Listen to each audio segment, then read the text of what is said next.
and thank you for listening to WRYAT, New Orleans' 5th-ranked public radio station. As always, we're broadcasting live from a prefabricated Home Depot shed located off of South Carrollton by the Popeyes. Coming up next on WRYAT, TED Talks.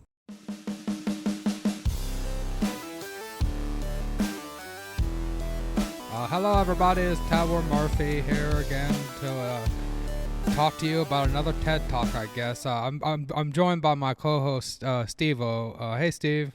I should go now, right?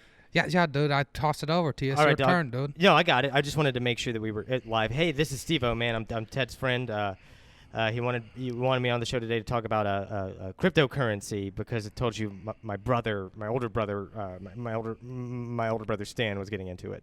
Yeah, dude. You know everything about crypto, and that's what today's thing's about. I'm sorry if I'm a little down, everybody. I had a loss in my family, dude. Very special thing to me died. It was my little pet ferret, Lulu, dude. Oh, that thing finally went? Yeah, Steve-O, dude. I'm sorry, dog. I'm sorry for your loss, man. I know how much you love Lulu, dude.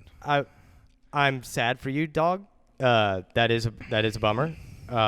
It does segue kind of nicely into the crypto topic because my brother was investing a lot of money in ferret coin, and him doing that, I mean, you know, he actually lost a shitload of money. He tweeted at Elon Musk how much he had in a ferret coin, and he said none, and now like he's kind of ruined, and it's pretty funny, dog. It's pretty funny. Ferret coin, dude. They make coins for little ferrets, dude. Not necessarily. How do they spin them, dude? They don't even have opposable thumbs, dude. Oh, they don't, dude. Like, you know, just think about the stock market and making it even more speculative and more imaginary, and you're pretty much right there. Actually, Ted, I don't think that these concepts. What did you want to know about crypto? I mean, right now I'm amazed that there's little coins for ferrets, dude. I didn't know they had like a currency or anything that they carried within themselves, dude. No, it's not like ferrets are spending money, dog. It's like it's like digital traded, like, kind of currency. It's pretty dumb. Like, it's pretty dumb, dude. Like, my brother's a pretty dumb guy. He dropped out of college, but he is a libertarian,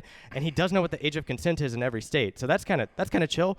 But no, he is way into this shit, dude. He's like burned through his life savings, and my parents are like pissed off at him, and it's kind of sweet. It's like kind of funny. I don't understand anything about it, dude. But if I give you $50, can you make it into enough to buy me a new ferret, dude? Dude, why don't we just go get a new ferret? I mean, we can do that today, dog. I mean, you know, what do you want to, you know? I heard they stopped selling them. Why? Because of the inbreeding, dude. There's one farm that breeds ferrets, dude, and it's Marshall Farms, and they have a lot of genetic defects. Oh, so they're like mutant ferrets and stuff. They are dude? mutants, dude. I mean, that sounds worse than a regular ferret to me. No offense, though.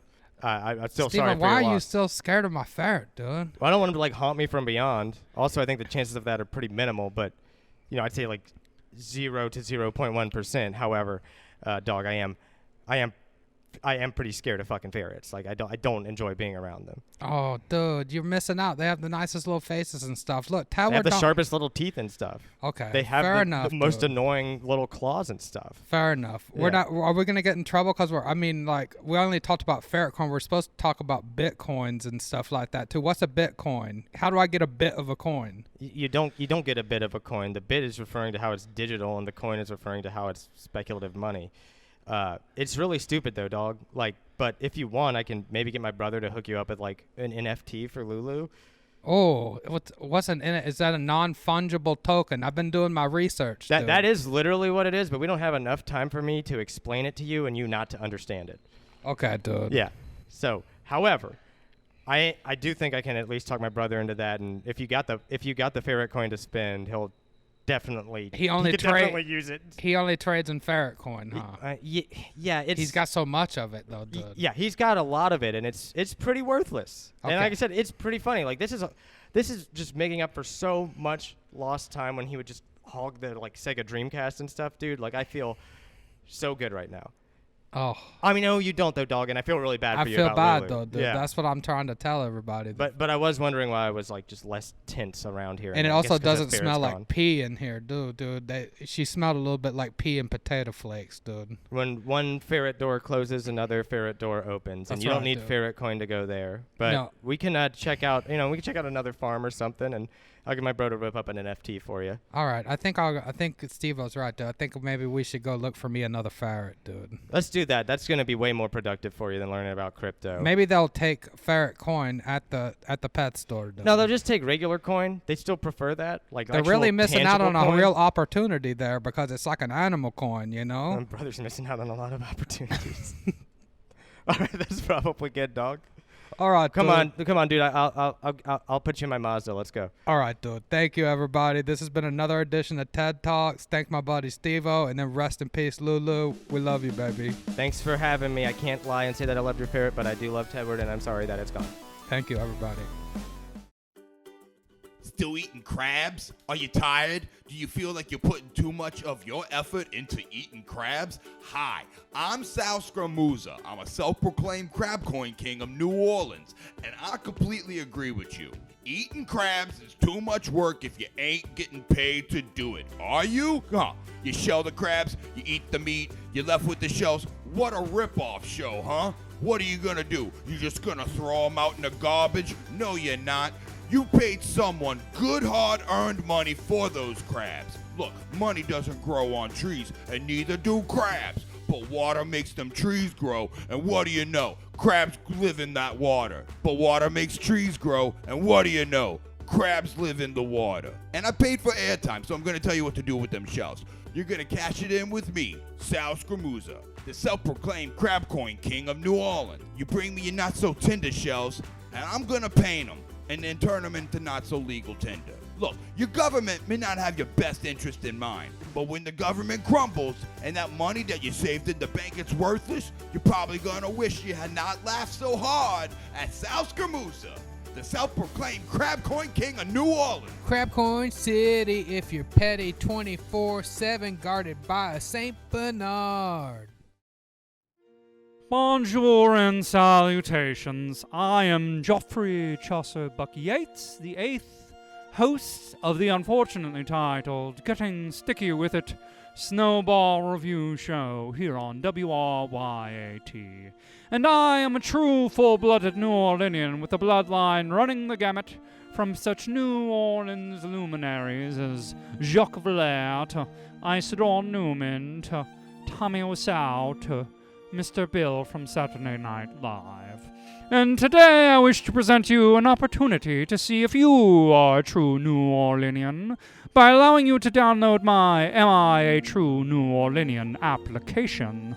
You see, I am keenly aware that everyone wants to be a true New Orleanian, and this is not possible for all of God's creatures, no matter how pious or pure your family's forefathers might have been. I know I am a true New Orleanian because of my family name, my pedigree, my matriculation at Jesuit, the brick with my name on it in front of the aquarium, and my impeccable credentials as a snowball laureate of the First Order. You will likely believe you are a true New Orleanian, but you are also likely wrong. Remember, truth is a demure lady, much too ladylike to knock you on your head and drag you to her cave, but she is there, and people must want her and seek her out. So, here we are. To download this application, visit your favorite digital goods emporium on your tablet or smartened telephone. Once you open it, you will be asked a series of questions to determine if you are indeed a true native of the Paris of the South. I will tell you now the first question that it asks is what is the best snowball stand, and if you answer anything but Hanson's, you will immediately get a screen that says, "You are not a true New Orleanian." Other examples of questions you should be prepared to answer are, what is your area code? Where did you go to school? Where did your daddy go to school? Where did your daddy's butler go to school? Have you paid your dues to the Rex organization this year? Are you a tourist? Where do you got your shoes? How is your mom-and-em? Please note that the M in this sentence should be considered to refer to your mother's butler. Have you ever worked for AmeriCorps? Have you ever worked for Teach for America? Have you ever worked? Should gumbo be eaten with potato salad? Should crawfish be boiled or steamed? Who is your favorite waiter at Arno's? Does the master chef at Commander's Palace personally like you?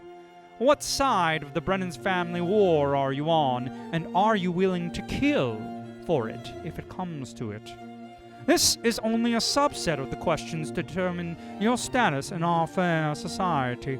There are 5,004 questions in all, and if you get every single one right, then, congratulations, you will get a confirmation that indeed, you are a true New Orleanian.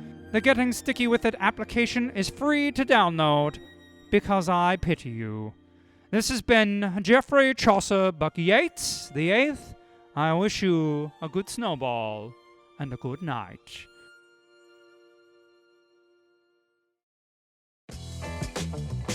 We now pause this programming for station identification and remind you that you are tuned in to WRYAT New Orleans Radio. Learn more about our programming online at WRYATradio.com and follow us on Instagram at WRYAT Radio. As always, you can listen to this and previous radio broadcasts on Spotify or anywhere else you download or stream podcasts. Thank you for tuning in to WRYAT New Orleans Guerrilla Radio.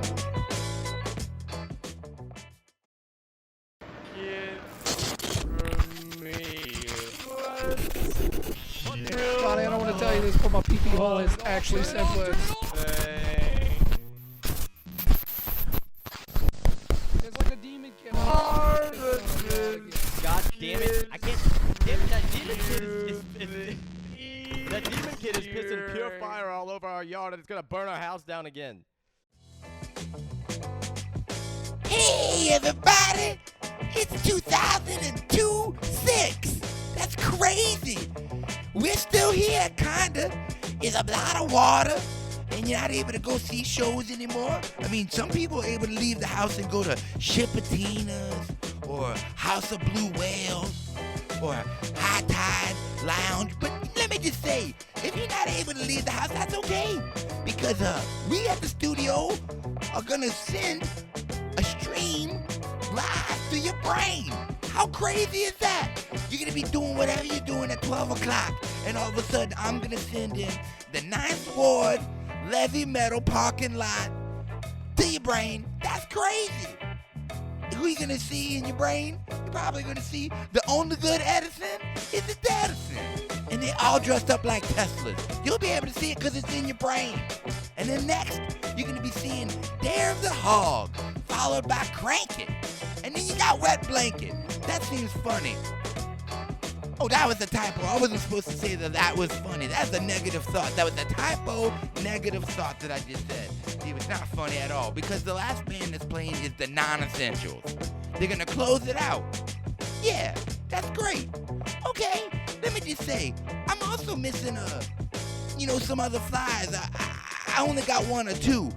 This one that says the oil tanker and the barrels are gonna play with Little Rain and the Backstreet Buoys. And they're gonna be playing at Kermit the Frog Ruffins, at his mother in his Frog's Lounge. Yeah. All right. Well, I mean, besides that, I hope I get to talk to y'all next week. I'm floating around the town trying to find people and see what's going on. That's about it. It's wonderful. I'm gonna go back and salvage radio parts. I know that things are kind of different. Like I said, Yatlanders, but we're resilient. We're wonderful people. So let me just say that I'm proud of you, and hope you learned a few strokes to please some folks, because you're not able to use vehicles. So, if you're just a breaststroke kind of person, or you're a dog stroke kind of person, or backstroke, or just whatever freestyle, I just want you to know that you are doing the best that you can, because you lived in a hole that flooded with water. So anyway, while you're doing that, trying to survive, just remember, 12 to 3, we're coming in your brain. This is Luke Guru from the future, 2026. Hope to see you in 2027. Otherwise, we'll see you in heaven, or hell, or purgatory if you're unbaptized baby. Ow! Welcome, listeners. I'm professional chef Weston Hilson, and today I'm going to learn y'all something about the history of Crawfish Monica, a world-renowned dish that originated right here in New Orleans on this edition of History Gumbo. The year was 1987, and French chef Peter Hellman had just found his way to our great city with aspirations of opening his own vegan restaurant right here in the Big Easy. However, any New Orleans native worth their own salt knows that more often than not, following through on a plan around these parts just ain't in the cards, and old Chef Hellman was about to learn this lesson the hard way.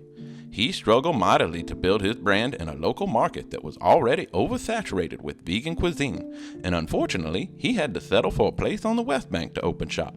It was there that a local neighbor invited him to his very first crawfish boil. Little did he or his unsuspecting neighbor know that the course of Southern cuisine history would be forever altered at that boil when Chef Peter Hellman met the love of his life. He became fixated on the hefty mesh sack of squirming muddy crustaceans we know as crawfish. They're basically tiny little lobsters boiled in spicy juice, proclaimed his neighbor as he began to pour the sack of crawdads into the boiling pot of water. Chef Hellman's mind began to spin at the idea of hundreds of tiny little lobsters, which were a delicacy reserved only for nobility in his homeland of Italy, mind you, being consumed en masse by these people from the Westbank. And as fate would often have it at a crawfish boil, one hopped out of the sack onto the ground instead of plunging to its intended spicy liquid death. Now, typically, these types of runaways are seen as subject of amusement by children and pets before being tossed back in the pot after they got bored with it. However, on this day, that truant crawfish just so happened to make eye contact with Chef Hellman. And it was in those dark, beady black orbs at the tips of its eye stalks that old Peter saw more than just a savory snack. He saw love. That's right. It was love at first sight for Chef Hellman, and anything was better than being boiled alive, so the crawfish just went along with it. He asked the party host if he could keep the crawfish, and without hesitation, the host obliged, because what local can resist the charm of a recent transplant with a pet crawfish? However, that charm quickly wore off when Chef Hellman proceeded to bring that crawfish to more social outings. It was at one of these get-togethers that Chef Hellman revealed that the crawfish's name to be Monica, with additional claims that he had found a local shaman who was willing to marry him to Monica the crawfish. At that point, friends and neighbors began to worry. It became clear to them that this was more than a just a pet type situation when they eventually received a wedding invitation in the mail for Chef Peter and Monica the crawfish. The ceremony was sparsely attended by mostly protesters as a voodoo priest wed chef and crawfish in a one-of-a-kind only in New Orleans moment that most folks would just rather forget. But despite the surrounding negativity, their love persisted and only hardened over time, much like Monica's shell that she would occasionally molt. But despite the surrounding negativity, their love persisted and only hardened over time, much like Monica's shell that she would occasionally molt. It was a questionable, yet undeniably fierce love between man and crustacean. Their honeymoon phase seemed to last forever, having sired many children that the city had burned at the stake until the tragic day when Monica the crawfish mysteriously passed away. Because unfortunately for Chef Hellman, the average lifespan of a crawfish is only about 6 to 8 years, and locals speculate that on account of the, let's just say, exposure to the elements, Monica's life expectancy was dramatically reduced. However, before the body could be collected to officially confirm her death, Chef Hellman went into a crazed state of depression at the sudden passing of his one and only love. Chef Peter Hellman then took his wife's hard-shell body, cracked it open, and cooked the insides up with some garlic, butter, green onions, and Creole seasonings before serving her over a plate of fresh pasta. When the police finally arrived, they found him consuming the dish made of his crustacean wife, while he screamed, "Crawfish Monica!" over and over. It was a tragic sight indeed, seeing someone lose someone they love and all, but Monica was just a crawfish, so the police didn't find anything wrong with the situation outside of the nudity, so they simply asked him to keep it down and went on their way. From that day forward, that very recipe has found its way onto the menu of numerous New Orleans eateries, and it is certainly a local favorite. Chef Peter Hellman became a recluse for all intents and purposes, but he still runs his Westbank restaurant to this day, and as rumor has it, is even seeing a new crawfish. So next time you're at a festival in New Orleans and you see Crawfish Monica on the menu for a food stall, remember the tragic tale of love and loss between man and crawfish, all thanks to a peculiar French chef and his crawfish bride named Monica. I'm Chef Weston Hilson, and this has been History Gumbo. I wish I could listen to my child inside my wife's tummy. It's just so awkward to put my head on her naked stomach inside of the Denny's to hear my unborn move around. I just feel like women have the advantage where they can feel the child kicking or making noises inside of them. I just don't feel like a complete father without that. If only there was a way to call my child. Hello, men of the world. My name is Dr. Lovecall, and I've heard your calls. I've heard from over 20 men that what they want most in the world is to connect with children in the womb. With our patent-pending 17-suction cup technology, the womb call can connect you to that baby. I've traded so much in life for this opportunity, and I left my wife and children to share it with you. Absolutely. Well, let's turn the machine on. The womb call. Words to life. This is amazing. I can hear its soft little voice. Wait, there's something else in here. What is that noise? There's a voice. Oh God, stop the machine. Please, I can't take anymore. Dear Lord, it's showing me every negative thought I ever had. No, I wanna die. Another successful customer. Order your womb call today. Womb call, it lets you talk to babies. Now presenting the dystopian tales of future New Orleans, a radio play series called Defend Neo Orleans. In the year 2035, Hurricane L2YA0101 came to New Orleans and never left. After this perpetual storm forced all New Orleanians to live underground in a makeshift sewer city, the Sewerage and Water Board took over all society and became the Sewerage, Water, Oil, Gas, Android, and Life Board Corporation, or SWOGgle. SWOGgle stamped the wrist of all citizens with a barcode shaped like a fleur-de-lis, and they began tracking any resistance to their iron-fisted rule. Living became hard in the Big Easy, but, unbeknownst to him, one hover float racer named Gutterpunk Manali was the city's best hope for letting the revolutionary times roll. This is his story. Last time on Defend Neo Orleans, Gutterpunk got a parking ticket from the Neo Orleans Meter Mech Force. This deactivated his hover float, which he uses to race at the Yatlantis Fairgrounds to earn the bit doubloons for his monthly lease payment. Now, flanked by his best friend, Gig and Quintron, a cocaine-fueled garbage robot that won't leave his side, Gutterpunk ponders his future. Swag it all, Gig! What am I gonna do? Cocaine. Shut up, Quintron! Look, Gutterpunk, it's simple. You just hack into the Swoggle mainframe, get that ticket erased from your record, and finish that race in time to watch the Saints play at the Super Thunderdome. Hell, afterwards, you can treat me to a Pim's drip at Lafitte's Dark Web Tavern, and it will laugh about how worried you were. Oh, it's just that simple, huh? When's the last time you hacked into Swoggle? Well, not me, good buddy, but you know who has. The Kingfish. What are you talking about, Gig? How's renting a Huey P. Long clone going to help me infiltrate the Grid Coast's largest databank? If anything, that'll get me flagged as a possible anti-corporate dissident. No, GP. Kingfish, spelled P-H-I-S-H. Wait, are you talking about who I think you're talking about? The Kingfish, a.k.a. Bubble Tea, a.k.a. Buku Tubi, a.k.a. Reznor, a.k.a. Akira Nguyen Gibson, the most notorious cybercriminal in the entire sewer system. Rumor has it that during Christmas, he manipulated the Mr. Bingle Says Happy Holidays digital billboard at City Hall to read Mr. Bunghole instead. Others say he introduced a virus into the Space Pope's digital nervous system that made him declare human butt an acceptable meat substitute during Lent. The one indisputable fact was that the Kingfish hacked into the credit toilets on Mardi Gras Day in 2032, made them free for all Neo-Orleanians, and then robbed Swoggle of revenue during the biggest waste event of the year. The only reason why he wasn't in prison was he showed Swoggle the hole in their cyber defenses, so they let him off with a warning.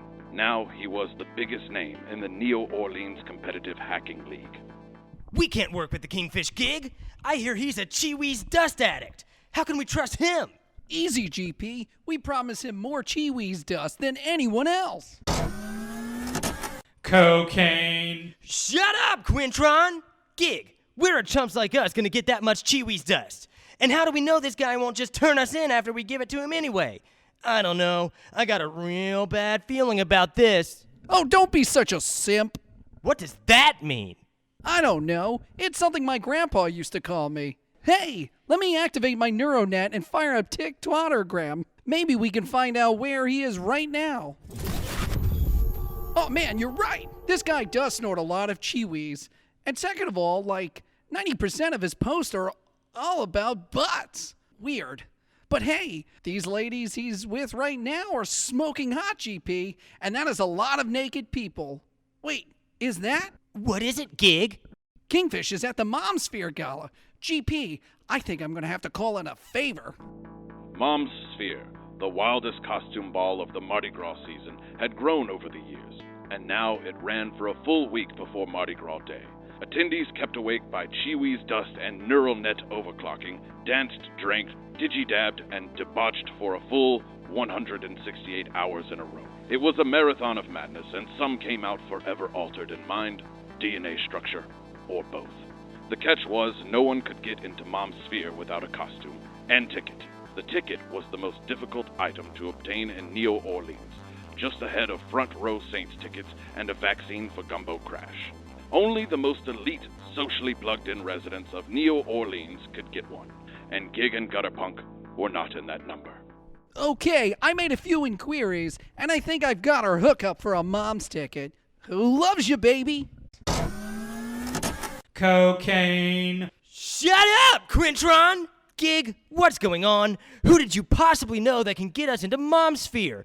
And what are they going to make us do to get this ticket? Well, first things first, let me stop off at the Neon Genesis Evangeline Lounge to meet a guy and pick up some goodies. Then I'll be back here in a Nano Quark with my Integra, and we'll head off over the causeway. Aw, the causeway! That's the longest overwater hyperloop in the world. It's gonna take forever. And my next Yatlantis race is in 2 days. You can spare 15 minutes to go over the causeway hyperloop. The real thing you should be worried about is, how's your old French? My old French? I haven't spoken it since high school. Why? Because buckle up, GP. We're going to Big Shot City to meet with the High Council of the Cajun Trinity. What is the Cajun Trinity? Why does Gig want to take Gutterpunk to meet them? And why is the Kingfish so obsessed with butts? Find out on the next episode of Defend New Orleans. This is WRYAT New Orleans Radio. Thanks for listening, and we'll see you next time.